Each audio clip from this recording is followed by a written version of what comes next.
wanted to give you an opportunity to find a seat. Yeah, in about 2 minutes. Thanks.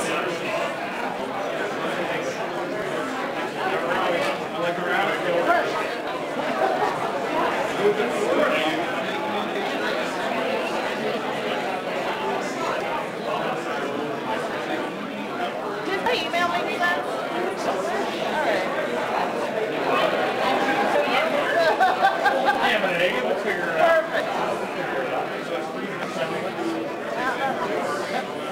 Where are we sitting? You guys can chill at the big boy table. Ooh. I'll be over here in timeout. You guys need a picture or anything? Got beer? It's like coffee talk. Right, exactly. It's beer. I've seen you on the Right.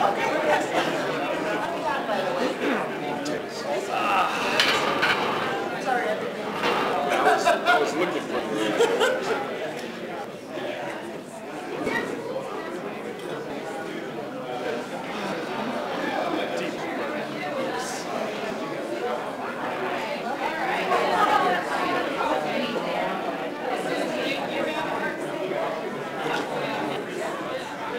How'd you guys source your vendors?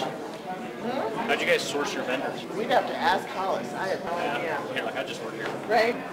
And it's shit off the tongue like no, Right. that's true. I haven't really been all that involved. I've been going through some stuff with my she's been busting in. Yes. So Rock on. yeah.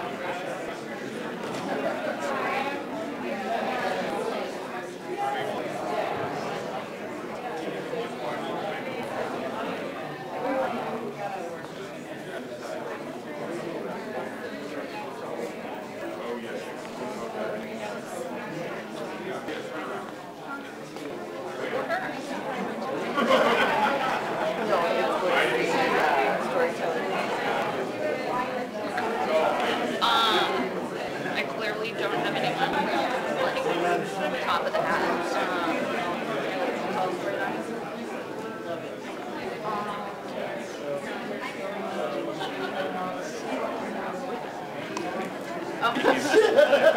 Finally cool. Yeah. Yesterday was pretty warm. It was pretty warm yesterday. Like coming to mid-high 90s. Oh, hey. Time to start thinking about skiing. I was in Toronto a couple weeks ago. Well, actually, it's in Toronto, but I was at this place, Farmer's Park, where I was campground and like wearing stocking caps, mittens, belts. So there was no altitude, just up north. Yep, waking up in the morning, we see the yeah, we went camping over the weekend. I had to get out of town for this mayhem of the week, and we're camping about 11,000 feet. And woke up Saturday morning, everything frosted over, freezing. It's like I love it. That means skiing's coming. Ladies and gentlemen, welcome to the Brain Crawl hosted by Open Labs. My name is Kat Atwell, and I'm going to be your moderator slash host slash very attractive person at the front of the room. Yeah, you're welcome. Hopefully you've had a chance to already meet with the folks at the vendor tables around the outside the perimeter here. If not, we'll have some additional time after our presentation. We're going to have some storytelling that's going to be going on with our Open Labs members. And then we're going to be putting these two fine gentlemen on the spot, Mike Vaselli and Matt Helt. First off, I want to extend gratitude to you for joining us today. Thank you very much. So we can all just give ourselves a big round of applause. Yep. Hollis is running over to the keyboard. There we go. Like a DJ. You got it. You can go ahead and hit it. Thank you. Maybe. All right. Well, Open Labs itself, let me tell you a little bit about who and what we are. The organization was created a little over a year ago. We had our first Brain Crawl, was it just last fall? It was, right? So this is our second Denver Startup Week. It was started by Lance and Alexander, who's not here today. There's Lance, he's back there. He's one of our founders. Sorry about that. The purpose behind Open Labs is that those of us with brain conditions want to be able to live openly in the world. We want to be able to have conversations with folks about what's going on with our brain conditions. Some of us in Open Labs are neurodiverse, such as myself. I have bipolar. There are other folks that are allies, family members, people that just want to learn more about who we are, what our superpowers are. We don't like to look at our mental illness as being something that drags us down, because the way that I think, and many others in Open Labs and in the community at large, have brain conditions that make our chemistry different, that makes us unique and special, and that we need to seek to lift those up and celebrate that, rather than keep it something dark and hidden and shameful.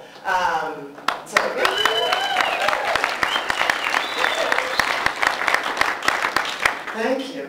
And in so doing, we've created several experiments that I'm going to sit, that we've been, pardon me, this is not graceful, that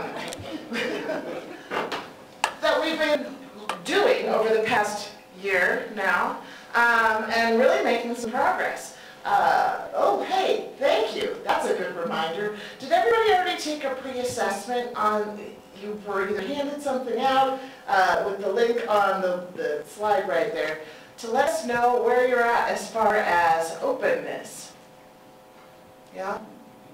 Do you need a second? I can sing. Poorly. Yeah. The minute you walk in the Huh? Oh, well, the reason that we do, I suppose, although my singing was fantastic, the reason that we do this pre-assessment is to find out, after going through our storytelling and after doing a question and answer with some people that are willing to be open, see how that might change your paradigm and where you're coming from. And if perhaps you might walk out of here feeling a little more open and willing to talk to people about brain conditions that you were, you know, when you walked in here and grabbed a beer and got to talk with some of our vendors. So this is just part of our experimentation, frankly. It's helping us learn what's working and what isn't, as we move towards getting people more comfortable in their own skin and talking about what's going on with our fabulous brains. All right. Oh yeah, our sponsors. Denver Startup Week has some fantastic sponsors. We have some slides that illustrate who these people are. There's another one. Yep. Yeah. Check out these organizations. They're fantastic. They're allowing for all of these events. I got up this morning, true story, with the intention of going, I believe, at 4 today, and never actually participated in a startup week as an individual. I've come in and hosted events. I've done improv comedy for events. I got so overwhelmed, I went to base camp and I just sat there. I'm like, I got a seat and I've got a wristband. And I don't know where the bathroom is. But there's so many events, you can get really overwhelmed by all of it. So the fact that you made it out here speaks a lot to us as a whole, and I really appreciate it. So thank you, because if you were anything like me, I went full possum and was like, I can't, nothing. Tomorrow, though, thank God this is a week-long event. All right, so I already kind of went into this. This is from one of our open weekends, I believe. We got a group of people together was it October? November. Last November, to really just pull apart what we felt needed to be discussed and where obstacles lie and what experiments we actually wanted to develop around brain health as a whole. And these were the experiments that we created. Number one was transforming the workplace. I personally can speak to an experience where admitting that was language that I need to work on, that I have bipolar is something that I was petrified. I thought that it would somehow impede my advancement in my career, and I felt that it was something that might honestly keep me from getting where I wanted to go, and that's just not the case. And so we've had some individuals working with companies, which we're going to be touching on here shortly, and actually putting some experiments in place with some organizations to see how we might be able to change openness within organizations. Number two is telling our stories to the world. Miss Kate was in the back there. if you haven't already visited our storytelling corner, we've been working, oh, there she is, sorry. You just blend so much in the yellow.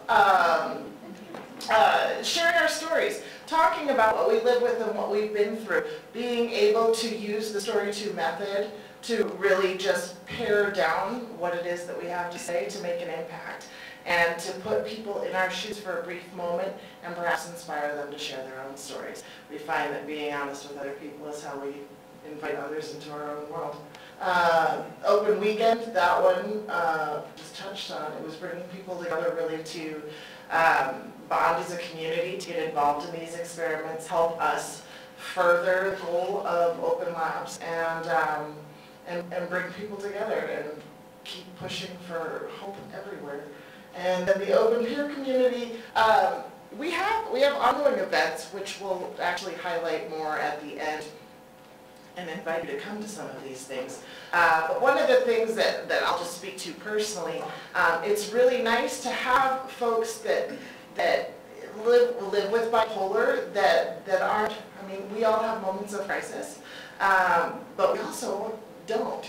We have fantastically normal times where we can network with people that kind of understand what hypomania might mean, what it might mean if I have, you know, seasonal affective depression, and people that have been there before, that, you know, if I mention that I've changed my meds, or, you know, that they will engage. And it's relatable, and it's really nice to have that group of people that understands who you are. I mean, I remember one of the first talks I went to, Lance, was like, if I sit down in the room and say, so, yeah, I'm on an antipsychotic, how many of you? And several of us were like, yep, and nobody flinched. But if you do that in a room where people aren't prepared to talk about brain health, and the word psychotic might, you know, send up a flag, that can be a scary thing to admit. And we're trying to put it into an environment where that's not a big deal, because it's not. It's not. Thank you. So those are our primary experiments. And we have a message from Health Flags. No. Maybe. Hey, Open Labs community. I'm so sorry that I can't be there for the brain crawl this time. Unfortunately, work has me traveling all over the place. But I wanted to give some updates on the workplace experiment. We've been really working hard to pull some expert stakeholders together to help put together a handful of assessments for which we can actually test different workplaces and assess their policies, programs, and practices around creating mental and behavioral health supported workplaces. So we're working really hard at that. We're also engaging the Colorado leadership community around this same topic. So there are about 15 CEOs from major corporations that we've been having conversations with to help fund this work, to help support this work, and to become certified healthy workplaces. So stay tuned. We're kind of just around the corner from really asking you all to step up and give your input into these assessments and our projects in general. But just hold tight, and I promise you we're making good progress. Thanks for your support, and we look forward to working with you more in the future. All right. So that was Josh from Health Links, who's working directly with our workplace experiment. Yeah. Round of applause. Hey, Open Labs community. And if you liked it so much, we're going to watch it again. No, I'm going to go there either. Yeah, all right. So the next piece that we have is storytelling. And Kate is thrilled about this slide. I'm going to do a quick intro and then hand the microphone over. Kate Peabody, a neurodiverse life coach for creatives, who has been co-developing and leading Open Lab Storytelling Experiment to uncover just how powerful sharing your stories can be for the open movement. Would you like to take the microphone? Well, thank you. Lance, if I may have your presence at the stage at this moment, please. And Jamie. So thanks everyone for being here. Stories have become central to my life. I'm sure you guys tell yourself and each other stories all day long. We're here to tell stories that break down stigma, that bring us closer together, that increase our pride in these brain conditions, in these superpowers. We want to have more individuals come through and experience what is the Moments method. Kat mentioned Story 2. Check them out. It is a wonderful organization teaching young people how to tell stories to help them get into college and more, but we are using the platform to build hope. So today you can join us in the corner. Come tell a 3-sentence story, a 6-word story. What, a 6-word story? Yes, you heard that right. You're going to hear a couple. And then we also have Jamie, who is going to be telling us a longer story in the Moments method to really help you understand what we're working towards. We then hope you will join us for the least risky first step you could ever imagine, and joining a free club, mind you, free membership. Get on a virtual Zoom with me and my buddies and learn how to tell stories. Then come hang out with us around a campfire, get casual, swap those, build a community, and then in November, let's bring this to the public and have the opening act to bring more and more awareness to this movement that our studies, because we do these silly surveys, has shown worked. So, my friend, with all the gusto you can, this is a 3-sentence story from our founder, Lance.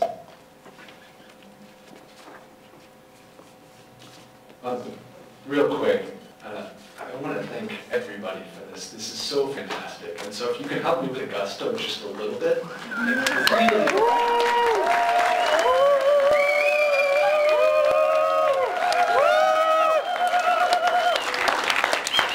Two years ago, I told Matt, I'm going to change this on a huge scale. Matt said, I believe you. 2 days ago, I told Matt, we figured out how.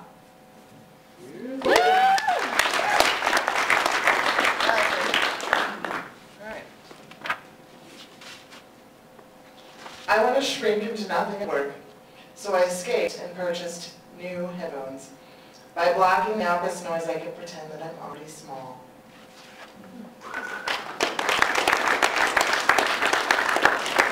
Those are some pretty powerful 3-sentence stories. Ready for my, 7-word stories, I'm sorry. Crawling out of darkness, fighting for soul. Wait, one more. Decided I'm worth it. Navigating new waters.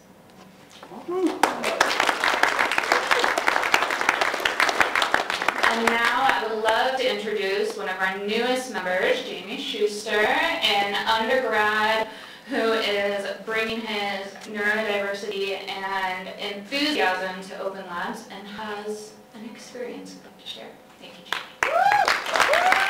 Good afternoon, everybody.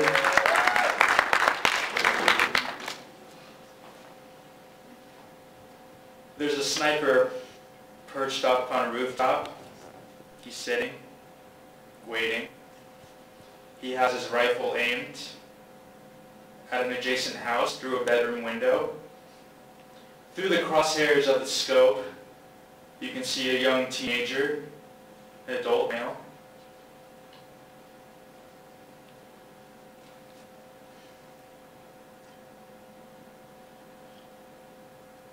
It's a gated community. One would think it's safe and sound. The young teenager's sleeping. It's 3 a.m. Sniper pulls the trigger.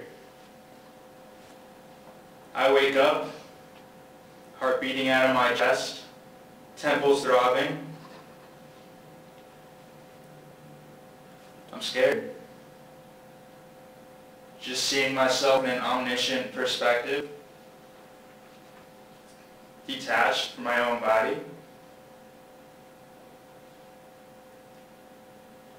I wake up my mom. Mom, I'm scared. I don't want to die. She has no idea what I'm talking about. Trying to sift through what is reality and what's not. Thank you.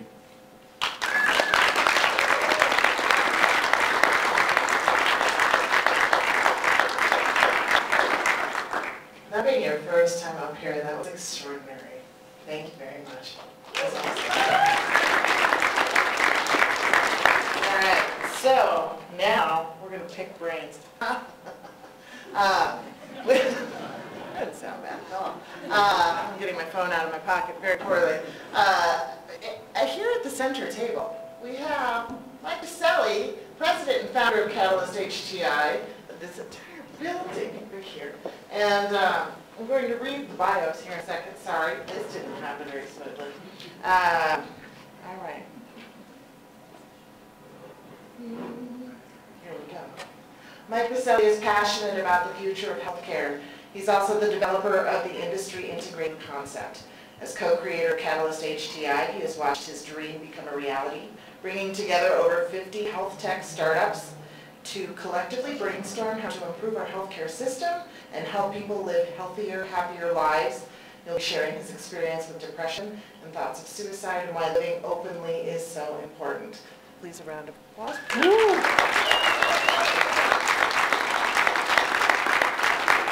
And then we also have Matt Help from Techstars. He is the global director of Techstars Startup Week, an event that catalyzes and celebrates startup ecosystems around the world. To do this, he works with grassroots organizers to bring the event to cities large and small.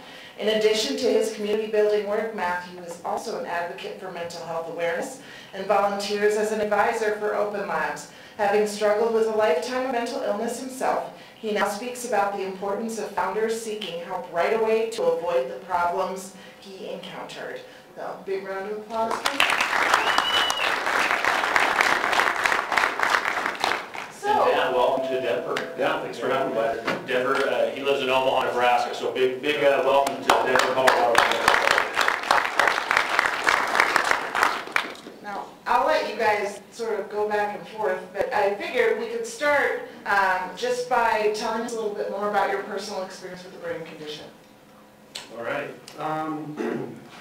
So for me, looking back, is something that I've experienced. When I say it was a lifetime of mental illness, it's the truth. I was called one of the shy kids, the ones that just kind of hung out by the wall, didn't really want to get involved, and what I didn't know was that I had anxiety, that it was kind of out of control, and I didn't feel like I fit in anywhere. People just thought you were the weird kid who hung out on the side, didn't participate, wasn't good at sports, so I just kind of invented my own little games to try to cope. As I grew older, the things that I was dealing with couldn't be ignored anymore. About the time I hit 12 or 13, my OCD kicked in, and I started to develop rituals, lots of hand washing, number counting, locking and unlocking doors, which I didn't know was anything that was unusual. I just thought that's who I was. Ended up getting to be, I think, in my 20s, and then the anxiety really started to kick in.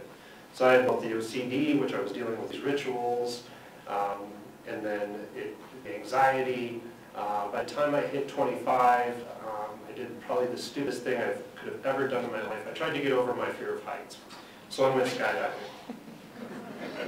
So the door opens up on the airplane, and I went through all the training to do a static line jump. And I look out, and it's 3,300 feet down. And I'm looking at the instructor, and she's like, go, go. So I'm hanging on to the bottom of this wing, and I have a panic attack. And it's the worst panic attack I ever had in my life. And I remember the instructor saying, if you don't jump, I will kick you. So I let go, and I see this airplane flying away from me, and all I could think of is, why is there an airplane flying away from me? The parachute opens up, and luckily there's a radio on my shoulder, and they talk me down. So I hit the ground, forget all my training. I didn't even know I was in the air. I hit the ground very hard, injured my back. But what it ended up happening was a week later, I was having a one-on-one conversation with somebody at work, and I had a panic attack. And so that skydiving incident triggered 2 years of intense suffering. 2 years where I had multiple panic attacks a day. The OCD turned from rituals to intrusive thoughts. The intrusive thoughts made the anxiety worse. So I didn't know that there was somebody you could talk to about this. It all hit a point, I also during this time came up with the idea, my intrusive thoughts came up with the idea that I would die when I was 27. Because all of my idols died when they were 27. All these rock stars. So the day before my 27th birthday, March 1st, 2002, I wake up in the morning. I had just taken myself off the very first medication I've ever had. And the doctor didn't tell me you're not supposed to take yourself off the medication. He just said, here's some Paxil, see if this helps. I had the worst side effects that I could have had, so I took myself off the medication. 4 days later, I'm hearing voices. I wake up on the day before my 27th birthday with 2 choices. And I thought I only had 2 choices left. Either I was going to die, or I was going to spend the rest of my life in a mental hospital. So I decided that spending my life in a mental hospital was better than dying. So that day I checked myself into a hospital. By the next day, I woke up, 27th birthday. They put me on the right medication, and it was like I was reborn. So in many ways, I do feel like I had this metaphorical death. And I woke up thinking, oh my God, people feel this way? People feel good? I didn't know that that existed. So for the last 16 years, I didn't know Open Labs existed until last spring. But I've personally been telling my story to people because when I opened up and shared what I've gone through, usually they open up back to me and say, hey, I've actually been dealing with what I think is depression. Or one of my family members, I think, is dealing with depression. So that's really powered me and inspired me to continue to tell my story.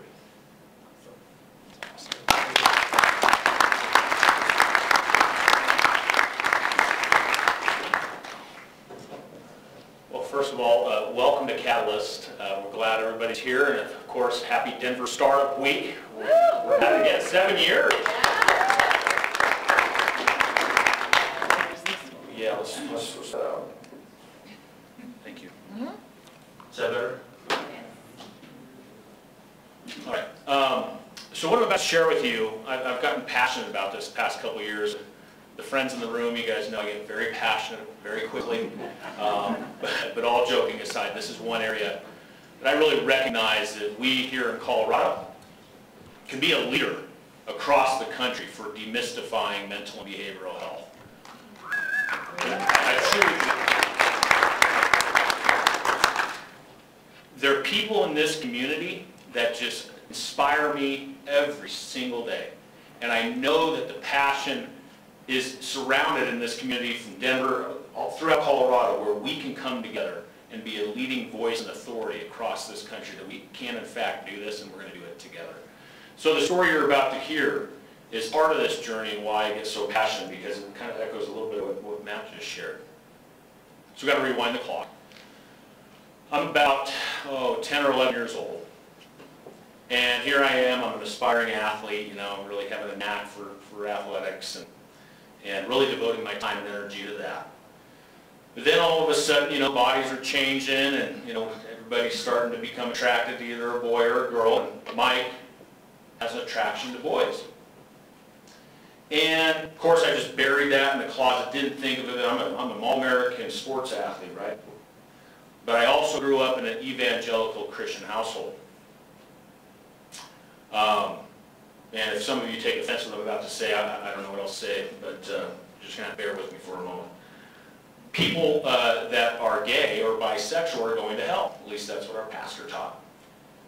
And so I heard this all the time in this evangelical church, and then also knowing as I'm going through puberty that this is kind of how I think I'm wired. So of course I'm praying the gay away. I'm talking to my pastor, right? And Mike, you got it. You can't do that. You're going to go to hell, right? And then I remember it like it was yesterday. I was 13 years old. I'm sitting on the couch in our living room, and I just got home from practice. And I'm sitting Indian leg style with my algebra book in my lap, and the phone rings. And my mom picks up the phone, and it's her sister, my aunt, And my mom literally just crumbles. What the heck's going on? And one thing leads to another. She finally was able to get herself together after she hung up the phone, and she told us what happened on the other end of the call. Her sister, and remember this is years ago when we still didn't know a lot about HIV and AIDS, had contracted HIV, and had contracted it from her fiance who was sleeping with men. So you can imagine what that message was like in my household as well, coupled on top of this evangelical message that we got every Sunday. So throughout the entire family, all gay people are going to hell, right? And so I'm just hearing this through my formative years over and over and over again. So I'm just burying it, I'm like devoting all my time and energy to my athletics. End up becoming an All-American in high school. Had a very fortunate opportunity to earn a full-ride scholarship to play football and study at Stanford. And so again, I'm just, focused on the athletic piece. I'm going through college. It's all I'm laser focused on because I'm not going to go date anybody because I'd go to hell, right? So then I graduate, played a little bit in the NFL, and then I got into my career. And I'm like, all right, I just got to find that right woman. I just got to find that right girl that God's going to send to me, and everything's going to be fine. That never happened.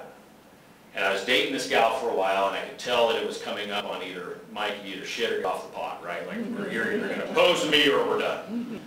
And luckily, I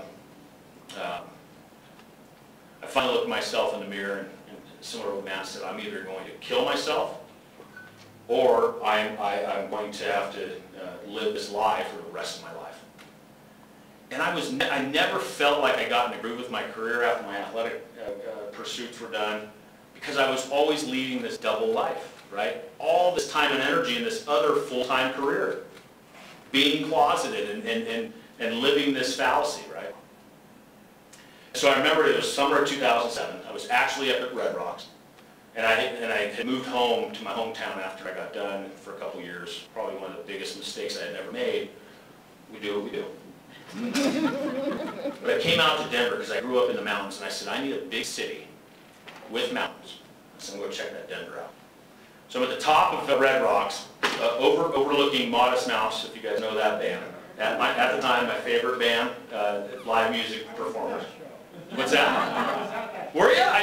We were having beers, weren't we? I remember that. Now we're having your beer again? That was a great show. And I said, I'm moving here. I was watching the, sunset behind us, purple sky over the city. You guys know that view from the top of Red Rocks. And I said, I'm moving here. This can be home. February 2008, I moved here. Finally, about a year later, I did finally come out of the closet. And then I said, you know what? I'm probably going to lose family. I'm probably going to lose friends. I didn't lose the latter. Definitely lost the former. But my give a shit meter broke, and I just didn't care anymore. If my family can accept me for who I am, go to hell. And so I finally was starting to live my authentic self. And holy cow, I just opened up the floodgates on my abilities, my capabilities, my creativeness. I didn't have to have the second full-time job anymore. Finally met my now husband of almost 3 years. We've been together for almost 9. Yeah. Live right around the corner. I can honestly, and without a shadow of a doubt, there's no way I would have pulled this campus off working 2 full-time jobs, staying in the closet. There's no way. And a lot of you guys know I just don't give a shit anymore. I'm rattling the cage of the established healthcare industry. I'm going up against some of the most ardent and dug-in players in this industry, and I just don't care anymore. And I can tie all of that back. I can tie all of that back to coming out of the closet. And so, once you live your authentic self, whatever that is for you, like you were talking about, coming out of your closet, holy cow, is it liberating.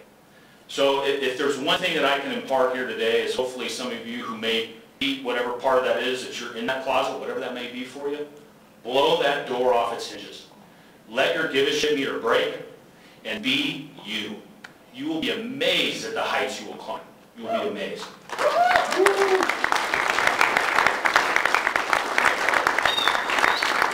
guys are awesome. Thank you very much. To go along the lines then, when you were younger, when both of you, realized what was going on in your heads and that struggle started, what do you wish someone would have said to you at that point in time? What really would have made the impact or, helped you to seek help sooner? I guess when I was a teenager, it would have been nice to have, and so it's kind of what I'm doing for my daughter right now. So my daughter is really struggling. And I can say to her and look at her and say, I know exactly what you're going through. I can't live your experience, but I'm here to listen. And there's oftentimes she looks at me and says, Dad, you do know what's going on. So I wish I would have had kind of that mentor to help me through the process and realize that I wasn't weird. There wasn't something that I was born wrong, that they could have guided me through. And then as an adult, when I was really struggling for those 2 years especially, knowing that this community exists, that there are other people that have a shared experience that I could talk to, I can guarantee you I wouldn't have ended up in the hospital. I wish I could have talked to my younger self and say, the people that matter will be with you, and the people that don't, won't, right? And if I could have just got that in my head at an early age and recognized that, surround yourself with people that truly care for who you are, that's the game changer. And that's the biggest piece that I try to, do with my mentoring with some of the young minds in our community. Be your authentic self. The people that matter will be there for you. Awesome. We're doing well here. I appreciate what you said, in particular to have a daughter who I consider it a gift that I can talk to her about brain conditions. And as we know with schools and what kids are going through now, I can't wrap my head around it. I was in middle school in the 80s. It was a different planet then, and to try and imagine just going through life with how fast everything goes and not having people to communicate with about, brain conditions and anxiety and depression. I mean, it's just a gift. I think that this is sort of not only, in the workplace, now I'm going off on my own little platform, sorry, but that by being more open as adults, our children will see that too, and hopefully it will spread. Anyway, let me see here. You guys kind of already touched on this, I think. I know you did, Mike. What was the best advice that you've received, I suppose? That's kind of vague, but if you want to go with that one, no, best advice that you've received. I share it, You yeah. did, didn't you? Okay. So in terms of my condition, I wouldn't say it was any one person or therapist or psychiatrist. It was actually through Buddhism. So through my years of mindfulness and meditation, the thing that I discovered in that process is that my thoughts are not who I am. And I think that's what I mostly struggled with, the intrusive thoughts. When my thoughts are telling me to harm someone, to do something bad to somebody, and if you know me, I'm the most gentle person. I can't hurt anything. My wife laughs at me because I set up a trap for fruit flies so that they get caught, and then I capture them, I take them outside and let them go. But yet my brain has these murderous thoughts. And I think that so much of my anxiety in the past was, oh, who is this person? I can't hurt anyone. Or it would tell me, I'd be driving down the interstate and it would say, drive off the road, crash into that tree. And I'm like fighting that. And my brain was at war with itself until I understood the ideas that come up, the thoughts that I have are not who I fundamentally am. It's noise. It's just like you have a song that's stuck in your head and it just keeps repeating and repeating. That's all it is. And so I was able to, through meditation and mindfulness, let go of that. It still happens. I still have those ideas and thoughts, but now I have this relationship where I laugh at them. So if I see a knife and it says, stab yourself, I'll start laughing because I don't give it power anymore. I've come to accept that I'll always have these thoughts, but it's just fundamentally not who I am. All right, so at this point, one of the things that we would like, and we're going to be opening this up to you guys here momentarily, but if there was something that you, like a priority that you could see that you could change regarding, you know, how brain conditions are seen, either in the workplace, in pop culture, you know, just communicate in events like these, you know, what would be something that you want to jump on first? I was actually sharing with the two gentlemen standing back there, two veterans of our military, and thank you both for your service. You guys raise your hand. We're going to see these gentlemen here. You make sure you say hi to them later. These folks are going after a very important problem and crisis in our country, PTSD. You guys keep it up. We're fully behind you. But what I was sharing with them before we got going was, I envision one day, no matter where we are in the land, Matt and I are having breakfast. Hey, how's your morning been going? Oh, Mike, I had one hell of a workout, man. I blew up my arms, my chest, I'm feeling good. Mike, how's your morning? Morning's been great because last night my husband and I went to a therapy session. We broke through this one item, and now our marriage is stronger than ever. Why not? Why can't we get there? I know we can. We must. We have to demystify this. When I'm hearing from leaders in our community that some of our school districts are experiencing some of the highest rates of suicide right now, I mean, I had a fortunate opportunity to fly back from Nashville with Dr. Katie Richardson, who's in the room, heads up innovation for Kaiser. I was blown away by your story, Dr. Richardson. And it's like, how do we demystify this? How do we celebrate our diversity? How can we shed these demons where we can't openly share? And so I got to applaud folks like Matt and Open Labs and Brad Fell at the Techstars who just wear this on their sleeve. And I hope I can be one more in your camp, because I envision one day where we have that breakfast, and that's exactly how it's going to go down.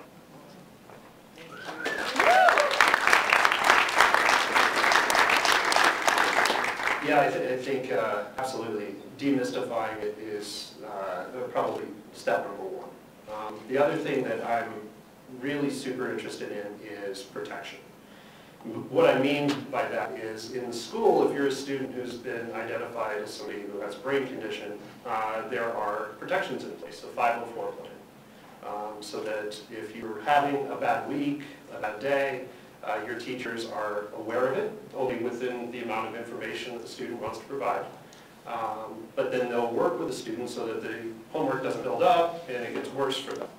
I want the same thing for adults. I want to be able to protect adults so that when they get out of college and they go out into the work world, they have this adult 504, and that they can present this to their employer once they're hired. They don't have to say anything before getting hired. But saying, hey, you know, I'm so glad to be joining this team. By the way, I have this I think you should be aware of. Because the research shows that people that identify as neurodiverse can contribute tremendously to our economy. But for some reason, if they miss 3 or 4 days of work a month, they lose their job. I think that's tragic, and we need to work to change that.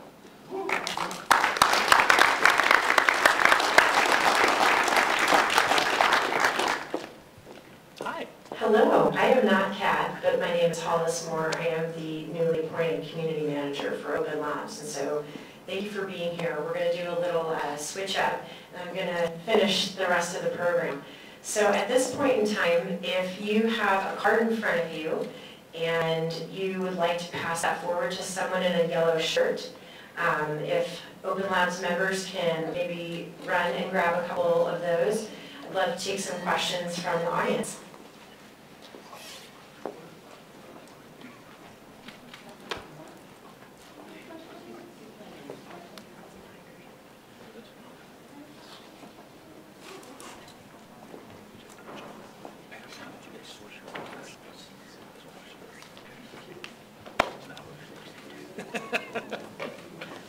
I noticed.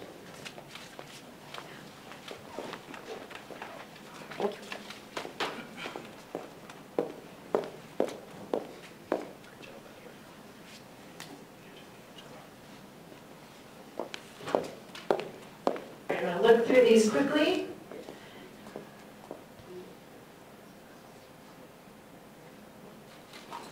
Okay, this is a great question.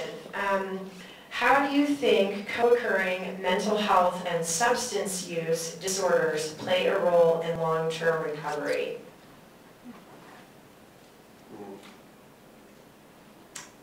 I don't know if I'm qualified to answer that. That's a great question. It's a great question. Is there Is there someone in the anybody who room? could answer that? There's got to be an expert in the field. I mean, the only thing that I think Dr. Richardson could answer that. Katie, can I introduce her? Yes, absolutely. So, everybody, Dr. Kate Richardson! Dr. Richardson is one of our key community leaders here with Kaiser, and I'll give it to the mic to her. I probably should put my beer down before I came up front. Cheers! No, so there's a lot of what I would say, and I even see it, I'm a pediatrician, just for the record, but there's a lot of self-medication that happens in patients with mental illness. And so what I've seen, at least in my patients, is you really have to attack this from multiple sides. And it was, God, gives me chills because I'm thinking about a patient in my practice that I really did start by saying, he was smoking pot every day. He had some really severe anxiety. And one of the things, and that's the way he was managing it, and he said to me, everyone else in my family is on medication for their anxiety. Maybe I should try that instead of smoking pot, because he actually had a really bad accident where I can't remember if he jumped off some sort of thing, but a very dangerous, very severe accident, and that really scared him into saying, I need to take better care of myself. I need to figure out how to manage my anxiety, potentially without the substance use part of it. Well, we started with medication and therapy alone, and realized partway down the course that the substance abuse and the addiction piece of it was still part of his life. And so I would say it's definitely a part that you have to look at from both sides of things, in anyone who has both issues, mental health as well as substance abuse. I'm going to ask you to stay there just a second. Sure. So we have another question that is medical related, if you don't mind jumping up into our panel. Is there a way to find out what medications will work and what are not good? Do you guys want to start?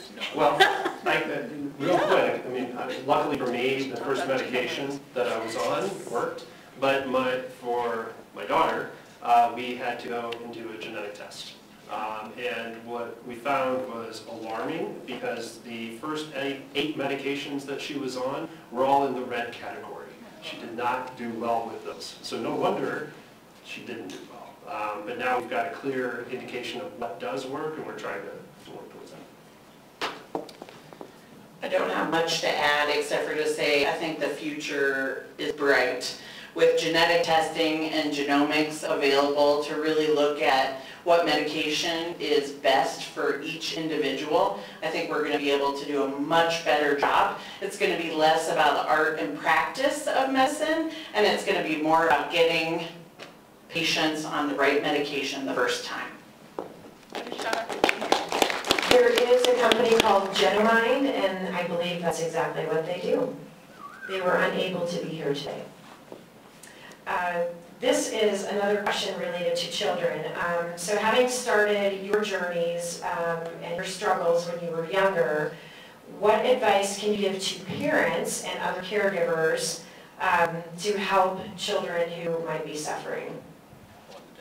Okay, so as a dad, it is important that you just constantly talk to your children. Constantly find out. When I was a kid, nobody ever asked me how I felt. It was just like, okay, you're getting great, you get good grades, we're not worried about you. But how do I feel? Is there anything that's going on? There was a time I discovered on my daughter's phone that she was talking to a person called an antibody, which, if you don't know, is somebody who tries to keep you honest with anorexia. So, did you eat today? Yeah, I had a donut. Shame on you. You're a terrible person. And I found these discussions going back and forth. So that was a real good indication. But because I've been so open about what I'm going through, my kids immediately know that they can tell me how they're feeling, if anything's wrong. I know it's hard.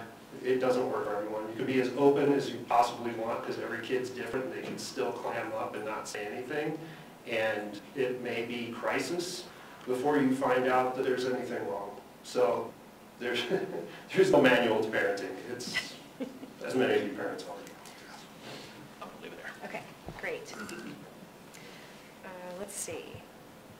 So in moving on to talking about feelings, I think this is an excellent question about balancing being positive and focusing on the good, but also being authentic about your pain and suffering. How have you dealt with that in your experiences? Yeah, I think being transparent and being honest with yourself on the pain and suffering can lead to that happiness, right? And you know, as I was going through that coming out journey, man, that was brutal. And but where it got me to today is just, again, changed the entire outlook on my life and where I'm going with my family. Just be honest with you, don't hide it. Take it head on. You know, like I said, let your gas meter, your give a shit meter break a little bit. It's okay, right? Don't bury it. Look yourself dead in the mirror and accept it and get after changing course and making a better place for yourself. Yeah, for me, the pain was so intense, and I hit that point where I didn't think I was going to live anymore. So I looked at the doctors and I said, what do I have to lose? I should tell them every single thing that has gone through my head the last 2 years. And I just opened up. I didn't hold back. And so if you're struggling, I think you have to find somebody that you can confide in. Find that therapist, find a friend. Even if it's just the first step is find a friend and you just need somebody to talk to. And then eventually, I know Kat said this several times, that through this process, something really magical starts to happen and you find out that this is your superpower. The person I was before this happened, I didn't like. I wasn't happy. I was egotistical. I thought I was the smartest person in the room everywhere I went. This broke that ego down. It destroyed it. And I came out of the experience having this tremendous sense of empathy. And so if you look at my Twitter profile, it'll say serial empathizer. Because I really feel like I can empathize with almost everyone. And so without this experience, without the pain and suffering, I know I wouldn't be where I am today. That is a beautiful segue into our next question from the audience. Talk about superpowers, and that is some language that we use quite a bit in Open Labs. Everybody has a superpower, and individuals with neurodiversity have unique superpowers. And so, as a group, we have been through some exercises to explore and experience and discover what our superpowers are. So, you had just mentioned empathy, but is there anything else that you see in yourself as having a superpower? Oh yeah. So OCD, if anybody here has OCD, there are times when you can get super focused and get super passionate about something. Like I know more useless knowledge about things than I think. And just because I can get that focus, dive in, learn every single thing about a particular topic, and retain it. And that is clearly because of the OCD. And it's worked well for me, even though some of it's useless. I don't know if Open Labs considers this a superpower or not, but again, the friends in the room here know how hyper competitive I am. I don't lose. And, but I think that allowed me to pull off a creation of what we're sitting in here today. I firmly and confidently believe that there's nothing like this in regards to bringing the established healthcare industry into the same environment as startups and everything in between and knock down this ivory tower that's bankrupting our country right now. I think that hyper-competitiveness can also be a detriment at times, but I think that piece that has been with me since I was a youngster, that I will do anything not to lose, has really helped me achieve the things that I've done today. So again, beautiful segue into another question from our audience. Do you have some anecdotes of how these superpowers have contributed to innovation and creativity in the startup ecosystem? Could be something from your own personal experience, like your drive, your empathy, or an employee, or somebody you've collaborated with.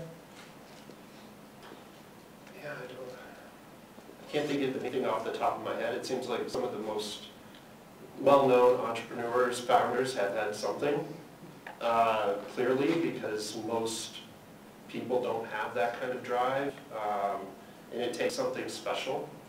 And I think, I can speculate on maybe what they're suffering with, but I don't know if there's... Okay. Thank you very much. We are going to wrap up the Q&A portion, so let's give our panelists a round of applause, please.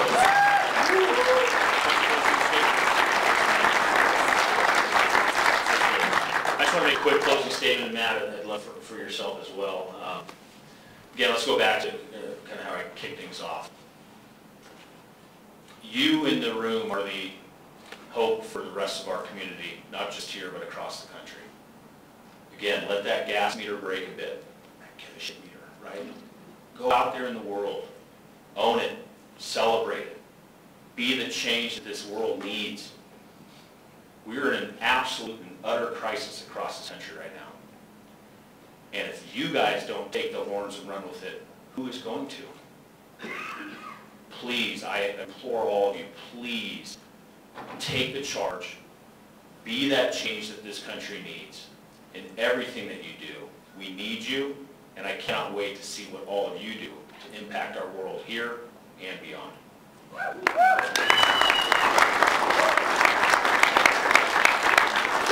Yeah, no, I totally agree. I think if you're here, you're meant to be here. Like, I get all wooey and spiritual and university, you know, the universe does things.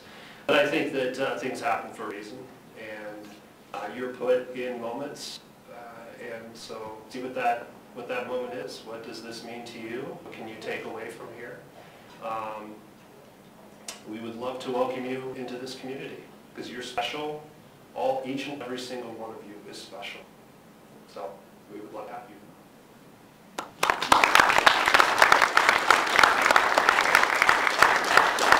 Thank you very much. So as you can see on the slides behind me that we have our post-assessment, so please take a moment to bring your phones out. And as I'm kind of wrapping up our panel section here, I want to encourage you to take the post-assessment. As Kate mentioned, this is a very important measurement tool that we use internally, but then also we want to be able to provide data to you, our future members, on just what impact our experiments and our activity is having. Not just the members in our community, but our community at large, and the ripple effect, how that goes out in concentric circles and becomes this movement that we've created. So take a moment to do that, please. And on our next slide, I'll tell you some ways that we can stay connected after today's event. So we are on Meetup, Open Labs Denver, if you search for us. We are funneling all of our events through this channel, and we would love to invite you to join us and hang out and get to know the individuals who are part of this movement. Facebook, website, if you didn't leave your name at one of the back tables or drop your card in the bucket, please do so on the way out. We really just want to provide you with information and resources and opportunities to connect. So please leave us a way to get a hold of you. Next slide. There we go. And if you want to get involved and you have your calendars handy, this is also printed on the back of your welcome card that you should have received on your way in. If you didn't get one, you can grab one on the way out by the exit door. But we have our virtual storytelling events coming up on October 3rd and the 17th, safe and from the comfort of your own home. We have our monthly social on the 11th. It's typically always the second Thursday of the month, and we just gather somewhere around town. You can bring friends and family. I myself am neurotypical, So we're welcoming to any person of any brain diversity. Let's see, we've got, so piggybacking off of our brainstorming workshops and storytelling workshops, we're going to get together to practice, and then we are having a live in-person event at one of the newest improv theaters in town. Grafenberg Productions has a new theater on 21st and Larimer, and we love to support them because they support us. And it's just a fantastic way to get out of your comfort zone, practice your story, kind of do what Jamie did. But there's more than one person, so you're kind of, there's safety in numbers. And by the way, Jamie did an amazing job, so thank you again for that. And taking us up to the end of the year, we got a holiday celebration, so those are our events. And with that, we just want to thank you so much. It takes a lot of courage when you have a brain condition to step out in faith and come to an event where you don't know if you're going to be able to connect with somebody. So I hope that you connected with someone on the panel, one of our storytellers, one of our vendors, but everyone here is, I'm going to get emotional because it was a year ago that I found this group because I randomly walked in to the brain crawl at WeWork. And I'm going to take a moment because I think it's important. I have amazing children who are very dynamic and neurodiverse and very challenging. And I felt I was very alone in my parenting for many years. And I didn't know how to best parent my kids. And so, Matt, you've been an inspiration to me as I'm about to know you. But I came to this event just looking to network, and I had no idea what I was walking into. And here I am with amazing friends and amazing partnerships. And I just want to encourage all of you to reach out and figure out the best way for you to be involved with Open Labs, and it looks different for every person. And we've got amazing people here to walk you on your own personal journey with us. And I just encourage you to spend some time, the last remaining minutes of our event, connect with the vendors in the back, and thank you so much to Catalyst and Colby for helping us, and this has been an amazing opportunity. And big applause to her for getting this.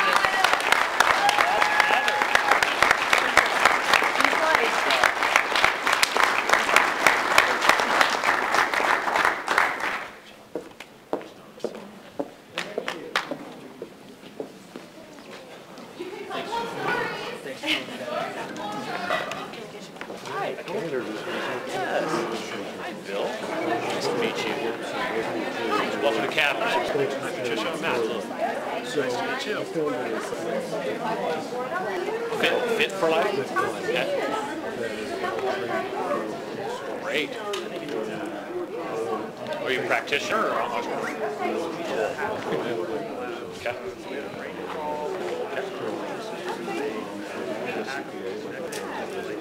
It's a continuation of like brainstorming.